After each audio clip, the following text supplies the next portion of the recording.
Hey everybody, Dave here, and I wanted to provide a quick update for our hybrid HPE 258 class. Everything seems to be going along pretty good, so this should be a pretty brief message. Um, the discussions seem to be going good. It seems like everyone's understanding um, the uploading and the downloading of documents. Next week you have a your first quiz of the quarter, chapters 3 and 4. So you're going to need the textbook for that. Remember, you can get textbooks in the library for a few hours, and I think some of the textbooks you may be able to check them out overnight. Next week, you also have a cardiovascular intensity lab. If the lab doesn't make sense in your handbook, perhaps the document on Canvas may make a little bit more sense. You also have a cardiovascular assessment, so that's going to take up 2 of your days. You can do them at the same time if you wanted to, but you don't. You can separate those throughout the week. Just understand that they're going to take a little bit of your time to try to comprehend and understand. The lab, the cardio intensity lab that is due, that one is going to take a little bit of a warm up, and then the idea is to understand different levels of intensity. So if you haven't ran in a long time, then doing this lab for running probably wouldn't be suggested. So perhaps getting on an elliptical. Let me use the elliptical trainer as an example. So let's say you hop on an elliptical trainer. Those are pretty easy to use. So and you can find them in the fitness center. So you get on this elliptical trainer, you warm up for about 5 to 10 minutes, and you start feeling really good. And your heart rate's starting to get into your target heart rate zone of 110 to 170, whatever it is. And let's say you're on that thing for maybe 5 to 10 minutes as your warm up.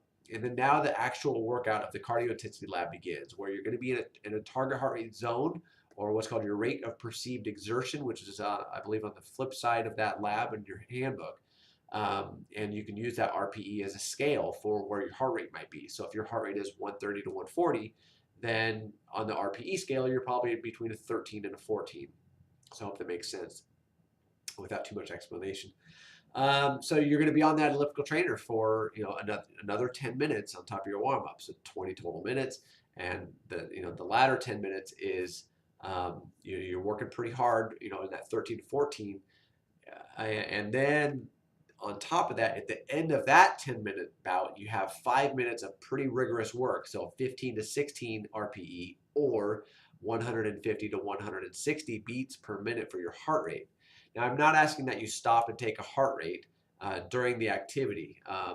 Sometimes machines will have these the manual heart rate. I'm sorry, the heart rate monitors on them, and you can definitely use that. If you want to take a heart rate during the activity, obviously you're going to have to stop to do so. But that's entirely up to you. You can use the rate of perceived exertion scale instead. Probably the most important piece that you might need is your watch to make sure you're exercising for the appropriate amount of time. But the idea is to learn different levels of intensity so that you can go out and do an interval, you can go out and do a tempo or something like that. And intervals are typically shorter than tempos. So an interval training might be like 10 times 1 minute hard, either on a bike, on an elliptical, or running, or rowing, or something like that. Whereas a tempo, you might do like a 1 mile tempo on a bike, or a 5 mile tempo on a bike, or something like that, where you're working at maybe a race pace, and that's the goal. So, and you'd only do like 1 to maybe 2 or 3 tempos at the most in one bout. So if you're doing like a 90-minute run, if you're really serious about your cardio work, biking, running, whatever it may be, you could do like I don't know, 2 times 3 mile tempo or something like that. But anything shorter than a mile is probably going to be considered some intervals.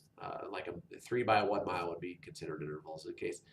In any case, I think I'm boring the heck out of you at this point. So I hope not. But in any case, I just wanted to provide some clarity on that lab. Coming up in HPE 258 hybrid, again, next week we have our first quiz. If you have any questions about that, just let me know.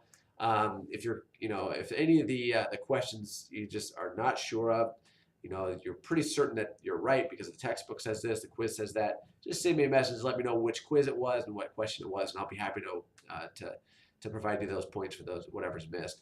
Our class is rolling along pretty smoothly. If you feel otherwise, if you have any questions, please feel free to shoot me a message. It's beautiful out, so make sure you get outside and play today. It's Friday, and it's just gorgeous right now, and I'm inside, so sucks for me, man. But I'm actually heading out by noon. That's my goal today. I'm out of here in 67 minutes.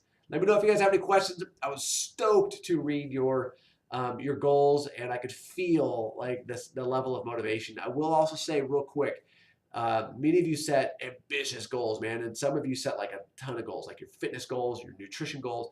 I'm just gonna say when you set all those goals and then you can only accomplish like one or two things, I'm gonna say reel in those goals, man, and just shoot for just like one or two things. Otherwise, it feels like a total sense of failure, and like the whole world collapses, and you're like, screw it, I'm not gonna do anything now, and you're back to square one before the quarter started.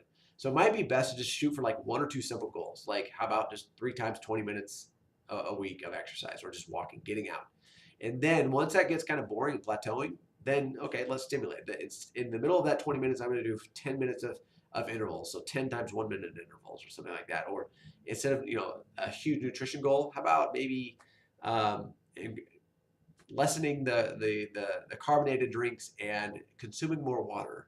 And you can play with the water. Maybe have a cucumber one. Slice up some cucumbers, throw it in the water, and you have some flavor or some mint or something like that. So decreasing the sugar sweetened beverages.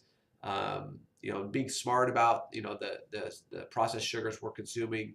Look, man, they're delicious. I get it, but we don't need them, as meals. So they're not part of the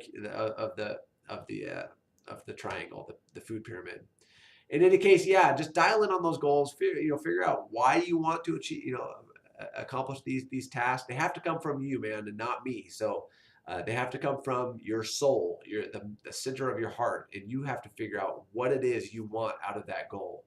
And it's not to please me, man, because I want these things to last beyond HPE 258. So why are you pursuing these goals? And for me, I talked about this last week. For me, it's just personal health, man. When I'm 80, I want to be able to play with my kids. I want to be able to play with my grandkids, and I want to be able to be out there pounding the pavement, being, running all over the place still, I hope, God willing, so that I'll be able to do that. In any case, that's my approach is long-term health. And I always like to, I'm 42 years old and I still want to look good in the summer and feel good in my skin and feel comfortable in my body, etc. So these things actually matter. And I know they do to the majority as well. So in any case, be healthy, be happy. Cheesy. That's okay. And you guys have a great weekend. Bye-bye.